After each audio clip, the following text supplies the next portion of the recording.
Has he thought it through what happens then? Mr. President, has anyone thought that what happens when there is a bloodbath?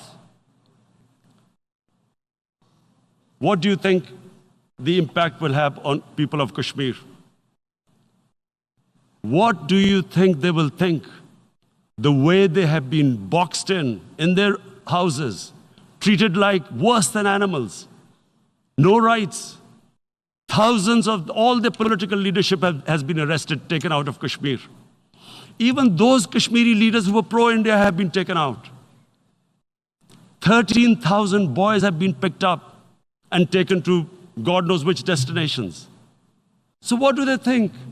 What will the people of Kashmir do when they lift the curfew? They will be out in the streets. And what will these soldiers do? They will shoot them. They've already used pellet guns, blinded young boys. In the last 6 years, the 5 years, the oppression that has gone on in Kashmir. And so, Kashmiris will be further radicalized. Mr. President, there will be another Pulwama. And guess what? India will blame us. They're already blaming us. They're saying all this is happening because of Pakistan. One of their defense ministers said, there are 500 terrorists lined up on the border to go in. Why would Pakistan send 500 terrorists when there are 900,000 troops? What impact are they going to make? What will they do? And why would? Don't we know that the moment there is some terrorist attack, all that will happen is there will be further cruelty and oppression of the people of Kashmir. We will just give the 900,000 troops to further crush the people of Kashmir. And then we'll give the Indian government an excuse that, look, Pakistan is a terrorist state, and this mantra that has gone on, Islamic terrorism. The moment you use this catchword, Islamic terrorism, the whole world turns away. No one talks about human rights. You can do whatever you want, which is what has happened in Kashmir, because they keep using this word, Islamic terrorism. And this is what they're doing right now. What do we benefit from further increasing the cruelty on the people of Kashmir? And why would we want this? But there is no other narrative left for India. As when they lift the curfew, whatever happens, Pakistan will be blamed, and there is always a danger of another Pulwama. They might come and bomb us again, and then another cycle might start. And what does Narendra Modi think? That 180 million Muslims of India are thinking right now. Aren't they watching these Kashmiris stuck inside for 55 days they've been stuck in? Aren't they watching?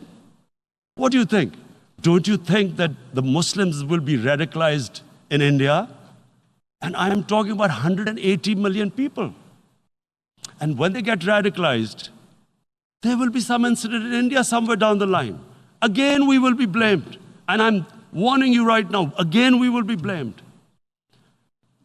And Mr. President, what about 1.3 billion Muslims who are watching this? And they know that it is only happening in Kashmir because they're Kashmiri Muslims. This is not happening to Kashmiri Hindus. They know that this is happening because of their religion. So what do you think they will be thinking? What do you think the Jewish community would think if they were, forget 8,000 Jews stuck like this? What do you think Europeans would think? What do we think? I mean, any human community, if their members are stuck like that, what do you think they will think? Are we a children of a lesser God? Is it not going to cause us pain? And then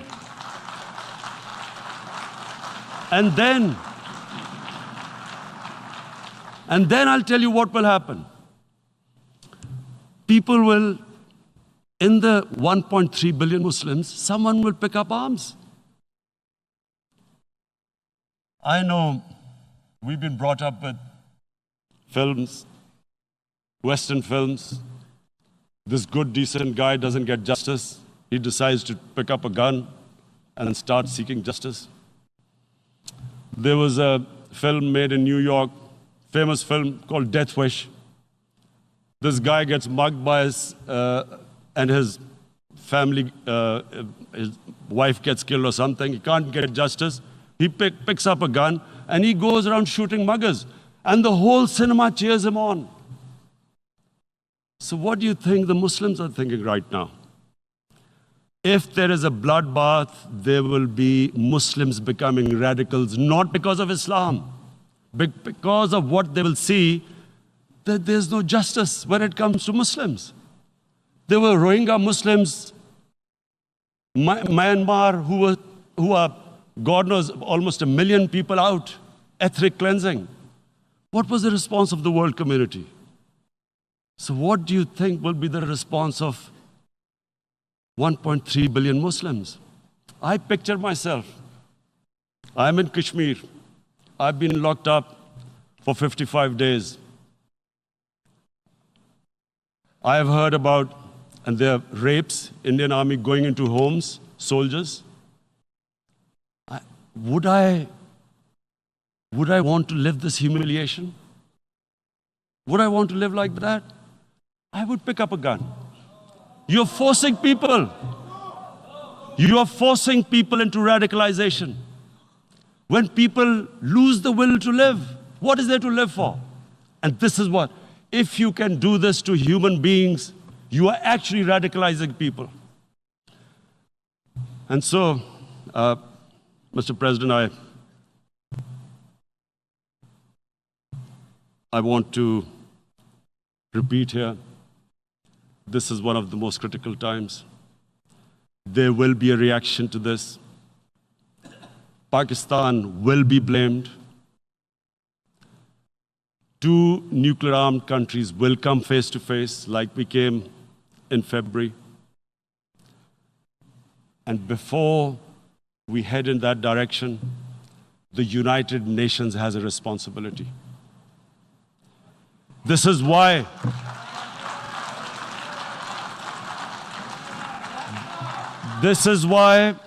the United Nations came into being in 1945. You were supposed to stop this happening. I feel we are back to 1939. Munich, Czechoslovakia has been taken, annexed. What is the world community going to do? Is it going to appease a market of 1.2 billion, or is it going to stand up for justice and humanity?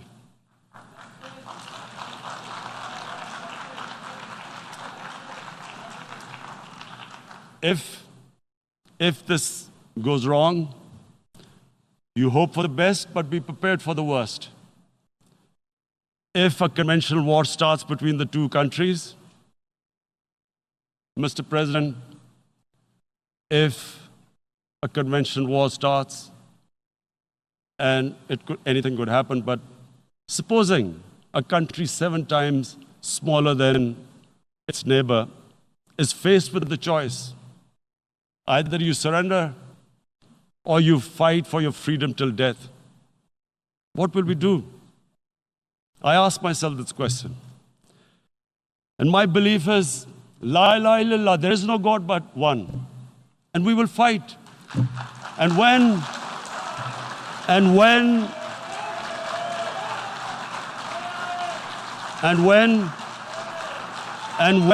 a nuclear-armed country fights to the end, it will have consequences far beyond the borders.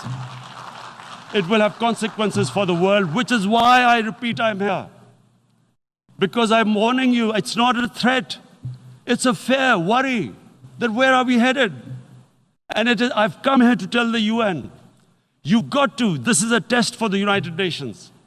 You are the one who guaranteed the people of Kashmir the right of self-determination.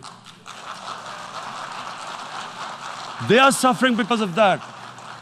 And this is the time This is the time not to appease like in 1939 appeasement took place. This is the time to take action. And number one action must be that India must lift this inhuman curfew, which has lasted for 55 days.